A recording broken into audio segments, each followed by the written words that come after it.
제가 지금 요한계시록을 강의하는데 왜 요한계시록을 강의하냐? 이유가 있습니다. 요한계시록의 특성이 뭡니까? 타협하지 말라. 끝까지 신앙을 지켜가라고 얘기입니다. 죽음이 그들 앞에 있다 할지라도 죽음을 두려워하지 않고 신앙으로 바로 서가는 겁니다. 이것이 바로 오늘 우리의 숙제입니다. 자, 그때는 순교할 수 있는 그런 기회였지만 지금 우리는 순교할 수도 없는 그런 상황에서 신앙을 지켜간다? 참 어렵습니다. 더 어렵습니다. 차라리 예수 믿으면 죽인다 그래서 아주 죽어버리면 그렇다. 그렇게로 인정될 수 있는데 지금은 그렇지 않습니다. 자, 이런 상황 속에서 우리가 좀 계시록을 보면서 어떻게 하면 타협하지 않고 순수한 믿음을 지켜갈 수 있겠냐? 쉬워요? 어려워요? 더 어렵습니다. 정말 물들지 않고 세속과 타협하지 않고 물들지 않는 신앙을 갖는 것, 이것이 여러분 굉장히 어려운데, 더더군다나 어려운 것은 뭐냐면 우리가 지금 가지고 있는 생각들, 사상들은 거의가 다 서양 사상들입니다. 특히 성경 해석하는 방법도 전에는 다 어디 거 빌려다 했어요.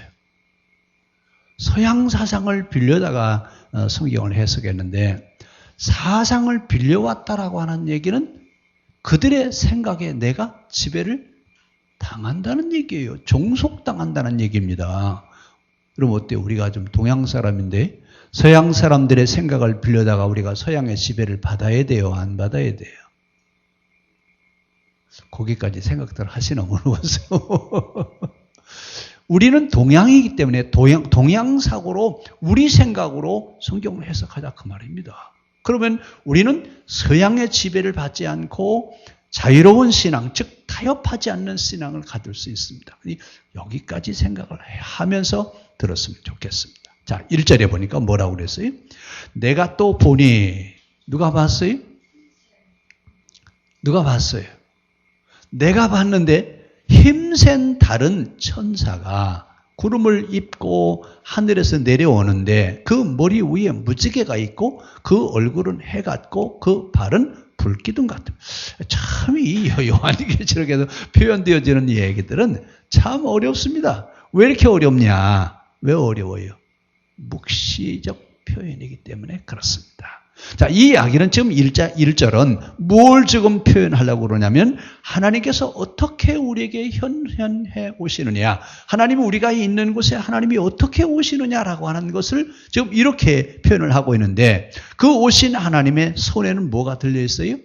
작은 두루마리를 들고 그 오른발은 바다를 밟고 왼발은 뭘 밟았어요? 아니, 여러분 어떻게 우리 바다를 밟고 설 수 있어요? 자, 지금 표현들이 여러분 지금 표현은 하고 있지만 실제 말하고 싶은 이야기는 문자 그대로가 아니에요. 요한계시록은 특히 우리가 이제 조심해야 될 부분은 바로 거기 있습니다. 문자 그대로 지금 표현하는 얘기가 아니라고 하는 것을 염두에 두고 우리가 이 말씀을 들어야 돼요. 그렇지 않으면 하나님은 어떤 분이에요? 땅을 밟고 있고 바다를 밟고 서 있는 그런, 아니 여러분 바다를 어떻게 밟고 서 있어요? 이런 표현을 묵시적인 표현이기 때문에 이렇게 표현한다고 그랬습니다. 자, 여기서 지금 얘기하려고 하는 것은 바로 뭐냐면 하나님이 어떻게 우리에게 임재하시느냐라고 하는 것을 이야기하는데, 여기 천사가, 작은 천사가 이렇게 얘기하는데, 자, 요한계시록을 보면서 천사에 대한 얘기를 우리가 정리하고 가셔야 돼요.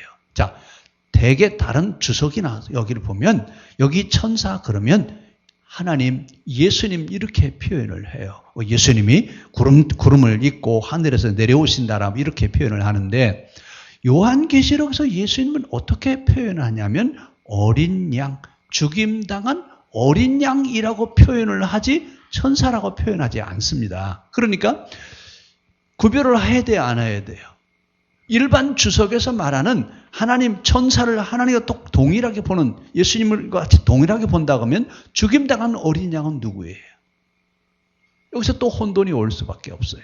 우리는 여기서 구별을 하고 가자고요. 천사와 죽임당한 어린 양이라고 하는 구별을 하는데 예수님을 어떻게 표현한다고요? 죽임당한 어린 양 이렇게 표현하고 있고, 그러면 천사는 누구냐? 천사는 나팔 부는 사람이에요. 나팔 분다라고 하는 말은 하나님의 말씀을 어떻게 하는 사람이에요? 전파하는 사람이에요. 그러니까 누구하고 같이 생각하면 되냐면 말씀을 전하는 그런 오늘 시대의 목회자라고 생각하시면 됩니다. 그러니까 오늘 그 목회자에게 뭘 줘요? 하나님의 말씀을 주시는 거예요. 하나님의 말씀을 주시는데 그 하나님의 말씀을 우리에게 주시면서 그 말씀을 주시는 그분은 어떤 분이냐 그랬더니 하늘과 땅을 지배하는 권세를 가지고 있는 분이 우리에게 말씀을 주셨다 그 말입니다. 그런데 문제는 이제 4절에 있어요. 4절에 뭐라고 있냐면 사자가 부르짖는 것 같이 큰 소리로 외치니 그가 외칠 때에 7 우레가 그 소리를 내어 말하더라. 자, 누가 외쳤어요? 천사가 외쳤는데 그 천사가 외쳤더니 사자가 부르짖는 것처럼 큰 소리로 외쳤더니 누가 따라서 그 말씀을 외쳐요? 우리 그러죠. 하늘에 천둥 치는 소리가 번개 치는 소리 같다라고. 지금 말씀을 전하는 그분의 능력을 얘기하는 거예요. 그러니까 지금 온 세상을 지배하는 하늘과 땅의 권세를 다 가지고 있는 천사가 이 땅에 등장하는데 그 천사의 설교는 하늘에서 울려나는 무슨 소리 같아요? 천둥과 번개 소리 같다. 천둥 치는 소리 같은 그런 말씀이 우리에게 선포되어진다는 얘기죠. 자, 결국은 하나님의 말씀을 증거하는 자가 어떤 자이어야 되느냐? 사자가 부르짖는 소리와 같이 외치지만 듣는 자들에게는 그 소리가 무슨 소리로 들려야 돼요? 천둥과 번개 치는 소리로 들려야 된다고요. 저는 이 말씀을 보면서 많이 회개했어요. 내가 설교를 하는데 과연 교인들이 천둥 소리로 들을까? 오늘 신방하면서 제가 엄청나게 실망을 했는데 뭘 실망했냐면 제 설교가 너무 어려워서 잘 못 듣겠대요. 참 어떡하나.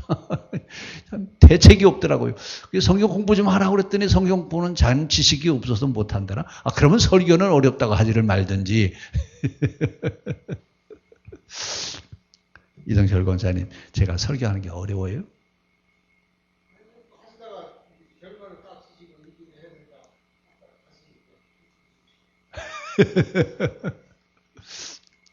그래서 오늘 설교를 제대로 하려나 모르겠다. 좀 그러고 올라왔는데. 자, 하여튼 지금 그 말씀을 전하는 그 천사는 능력이 있다고 얘기해요. 어떤 능력이 있느냐면 하늘과 땅을 다스릴 수 있는 그런 권세를 가지고 있는 천사가 이제 말씀을 주시는 거예요. 자, 근데 요한계시록을 보면서 우리는 늘 새로운 얘기가 아니에요. 3편의 설교가 계속 같이 번복되어진다라고 하는 것을 기억하셔야 돼요. 그래서 두루마리라든지 대접이라든지 나팔이라는 얘기가 나오죠. 지금 우리는 지금 뭐에 대한 얘기? 7째 나팔이 불려지기도 전에, 그러니까 7번째 나팔이 불기 전에 일어난 일은 그런 긴 설명을 지금 우리가 듣고 있는 거거든요. 자, 그러면서 하늘과 땅의 권세를 가진 천사가 와서 얘기를 해요. 그럼 여기 아까 얘기했죠. 천사는 예수님이 아니라고 그랬어요. 왜 예수님이 아니냐? 요한계시록에는 예수님을 뭘로 표현하고 있냐면 죽임당한 어린 양으로 표현하고 있지 천사라고 표현하지 않아요. 자, 그럼 이제 우리가 이 요한계시록을 보면서 천사라고 하는 말을 사용하고 있느냐, 죽임당한 어린 양이라고 사용하느냐, 왜 그러면 천사와 죽임당한 어린 양에 대한 얘기를 이렇게 나누어서 설명을 해야 돼요? 다른 성경에는 이런 말이 있어요, 없어요? 다른 성경에 이런 말이 없어요. 그런데 요한계시록에만 나와요. 왜 그러면 요한계시록에 이렇게 표현하고 있느냐? 그 시대가 어느 시대예요? 박해 시대입니다. 박해 시대라고 하는 것을 항상 염두에 두시고 요한계시록을 봐야 되는데, 이 박해 시대에 죽임을 당한다라고 하는 것, 즉 신앙을 지키기 위해서 목숨을 버린다? 절대 헛된 일이 아니다라고 하는 것을 우리에게 얘기하고 있습니다. 그러면서 고난을 당하고 어려움 당하는 것은 결국은 하늘의 권세를 행사하는 것과 같다 그 말이다. 왜? 하늘의 권세를 가지고 있으니까 땅에 있는 권세가 어떻게 해요? 박해를 가하는 겁니다. 그러니까 박해받는 사람들아, 너희가 목숨을 잃지만 목숨을 잃는다라고 하는 것은 너희들의 권세가, 너희 권세가 하늘의 권세를 가지고 있기 때문에 그렇다 그 말입니다. 그래서 그 죽임을 당하는 하늘 권세를 가지고 있는 자들에게 뭐라고 지금 당부를 하고 있느냐? 이 세상을 뒤바꿔 놔야 되지 않겠느냐 그 얘기입니다.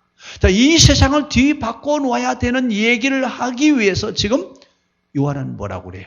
죽임당한 어린 양의 길을 우리도 가자 그 말입니다. 그러니까 세상을 바꿔놓는 일을 하기 위해서는 주님과 같은 그 길을 가지 않으면 세상을 바꿀 수 있다고요, 없다고요? 목숨을 내어놓는 그런 죽음을 각오하는 신앙의 길을 가려고 할 때 세상을 바꿔놓을 수 있지. 우리가 지금 듣는 것처럼 그냥 와서 예배 드리고 그냥 가면 되지 않느냐, 이런 식으로 생각해서는 세상을 바꿀 수 있다고요, 없다고요?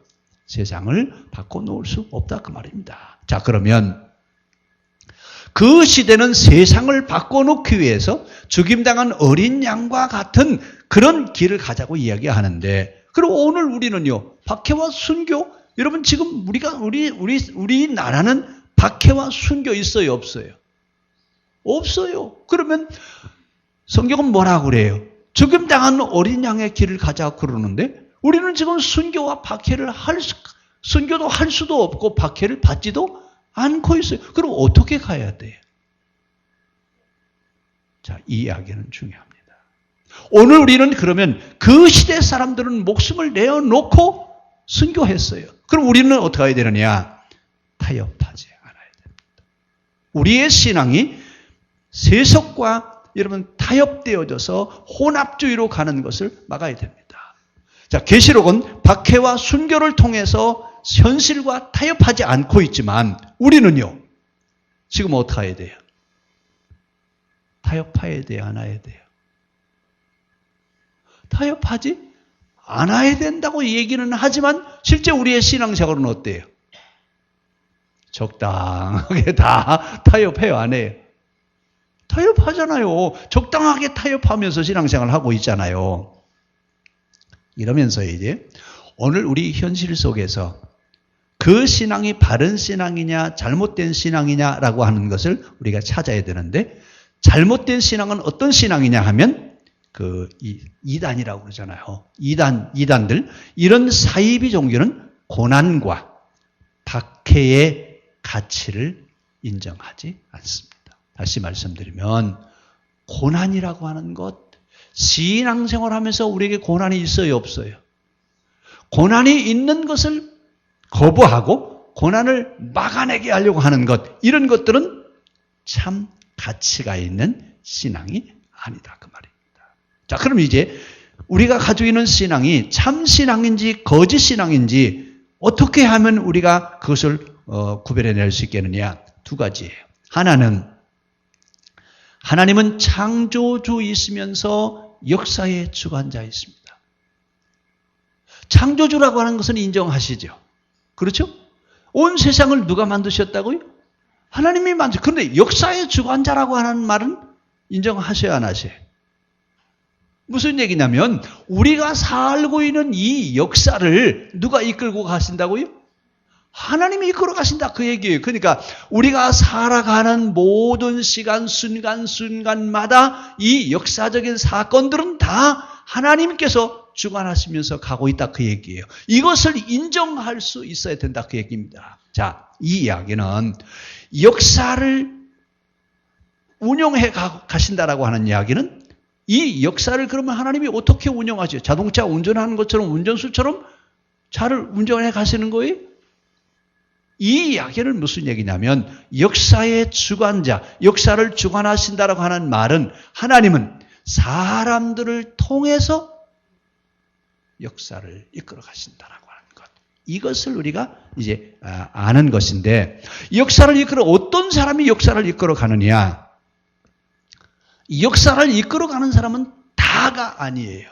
소수의 사람들이 그 역사를 이끌어 가는데, 역사학자 토인비 같은 사람은 뭐라고 얘기하느냐면 역사의 주관자는 창조적인 소수가 역사를 이끌어 간다, 이렇게 얘기합니다. 그러면 하나님께서 오늘도 역사를 주관해 가시는데 그 역사를 주관하시기 위해서는 누구를 통해서 일하셔요? 사람을 통해서 하나님이 역사를 이끌어 가시는데 어떤 사람일까요? 어떤 사람을 통해서 하나님이 역사를 이끌어 가실 것이냐, 그 얘기예요. 초자연적인 기적적인 신앙이 아니라. 대개 우리는 뭐라고 그래요? 이제 대개 우리가 착각하는 데가 어디냐면, 하나님이 역사를 이끌어 가실 때 초자연적이면서 초능력적인 그런 방법으로 하나님은 역사를 이끌어 가실 것이다라고 이렇게 얘기하는데, 하나님은 우리 아버지십니다. 이 세상의 모든 것이 다 하나님의 것이에요. 그런데 그 세상의 모든 것을 누구에게 맡겨요? 자녀들에게 맡겼어요.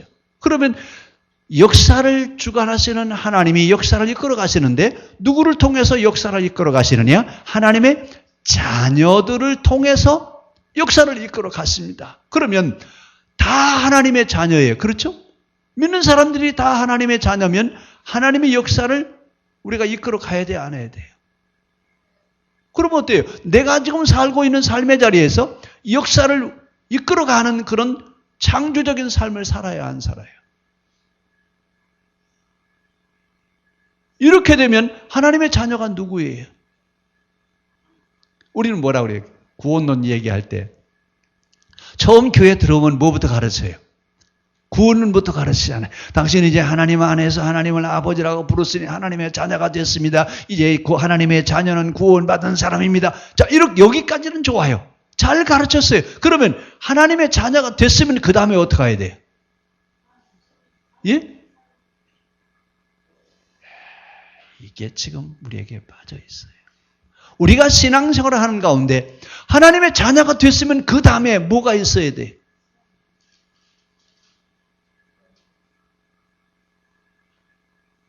뭐라고 설명할까? 그럼 이제 우리가 거기까지 다 구원론에 대한 얘기 다 설명했다 합시다. 자, 믿고 구원받아 하나님의 자녀가 되었고 이제 구원받았다. 여기까지 다 가르쳤어요. 그럼 그 다음은 뭐라고 가르쳐야 돼? 예? 그 다음에 배워본 적이 없으니까 대답을 할 수가 없죠. 자, 하나님의 자녀가 되었냐? 하나님의 자녀이면 하나님이 만드신 이 우주에 세계를 주관하시는, 우주를, 역사를 주관하시는 그 하나님의 역사를 주관하는 하나님의 사람으로서 살아야 돼요. 아니에요? 맞아요? 너무 어려워요? 우리가 하나님의 자녀이니까 하나님은 창조주이시면서 역사의 주관자라고 그랬잖아요. 그러면 역사를 주관할 때 하나님은 그 역사를 당신이 직접 운행하시는 것이 아니라 사람을 통해서 일을 하셔요. 그럼 어떤 사람이에요? 하나님의 자녀들입니다. 하나님의 자녀를 통해서 하나님의 역사를 이끌어 가시는데 하나님 지금도 고민거리가 계시대요. 무슨 고민이에요? 이 역사를 끌어가야 되는데 그 역사를 이끌어갈 만한 사람이 없다. 7절 한번 보세요. 7절.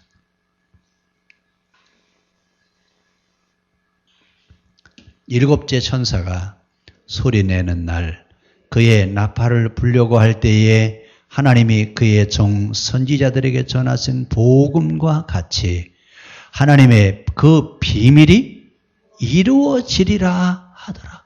뭐가 이루어져야 된다고요? 하나님의 비밀이 뭐예요? 우리에게는 비밀이 아니에요.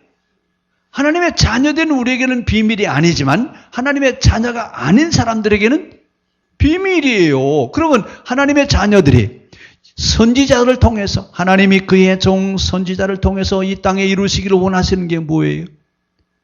하나님 나라가 이 땅에 이루어지는 거잖아요. 이것을 누구한테 가르쳐 줬어요? 자녀들에게 가르쳐 줬잖아요. 그런데 지금 하나님의 고민거리가 뭐라고요? 선지자들에게 전해서 오늘까지 들려줬던 그 비밀이 이루어져야 돼요? 안 이루어져야 돼요?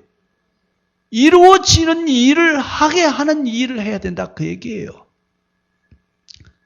그런데 지금 역사의 주관자 되신 하나님이 이 세상의 역사를 바꿔가야 되는데 누가 없다고요? 역사를 끌고 갈 사람이 없다라고 하는 이야기입니다. 자, 또 하나는 역사의 주관자 되신 하나님은 세상을 바꿔가기를 원하세요. 하나님이 어떻게 세상을 바꿔가느냐? 죄와 악이 지배하지 않는 하나님의 선하신 복음이 세상을 지배해가는 그런 사회가 되도록 하나님은 세상을 바꿔가기를 원하십니다. 그 세상을 바꿔가기 위해서 하나님은 어떻게 세상을 바꿔가기를 원하실까요? 어떻게 해요? 기적으로? 능력으로? 권능으로? 아니에요. 역사의 기적으로 세상을 바꿔가기를 원하십니다.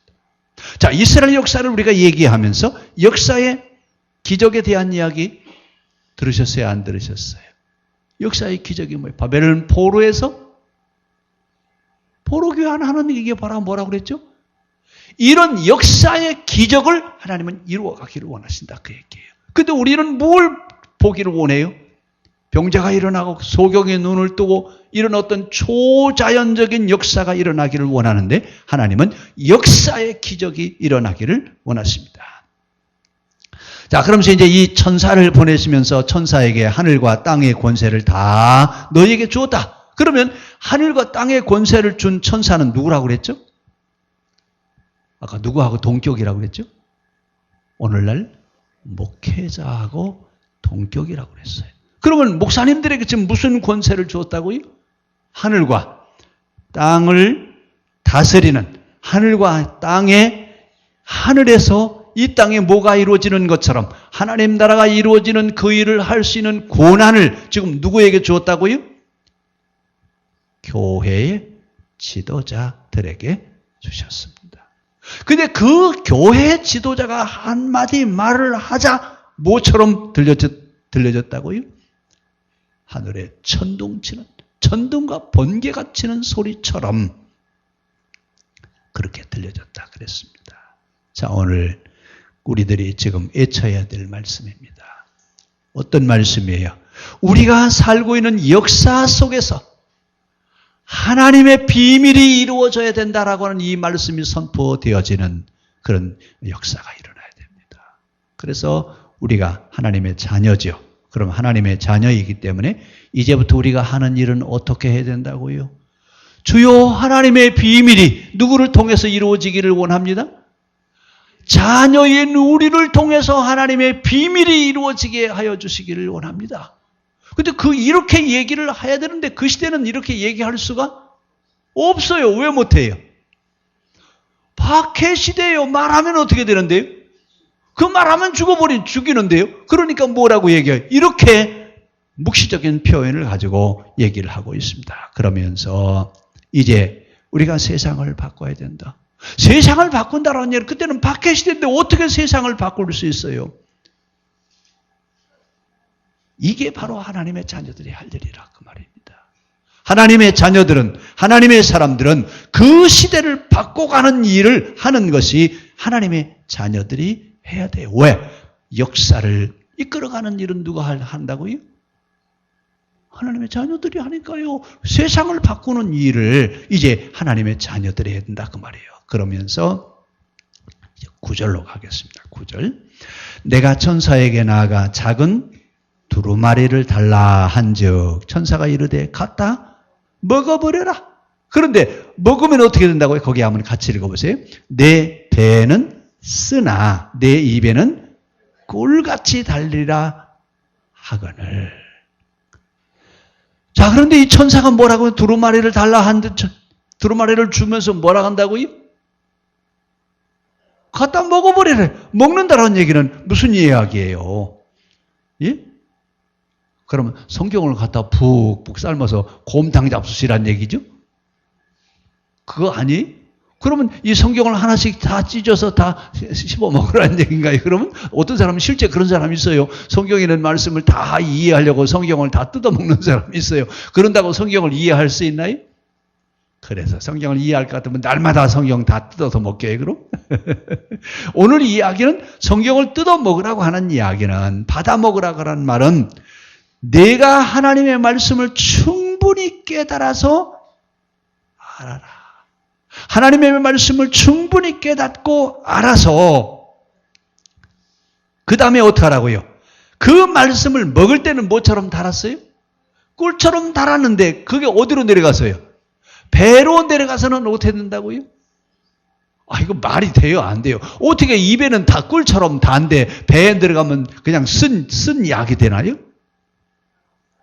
예? 항상 뭘 염두에 두라고 그랬어요? 박해시되. 하나님의 말씀을 듣고 깨달았어요. 그런데 그 말씀을 가서 실천하는 것은요, 뭐처럼 어려워요? 쓴 약을 먹은 것처럼 쓴 약을 먹고 배가 아파가지고 그냥 그 고통하는 것처럼 그 말씀대로 살아가는 것은 어렵다고요? 안 어렵다고요?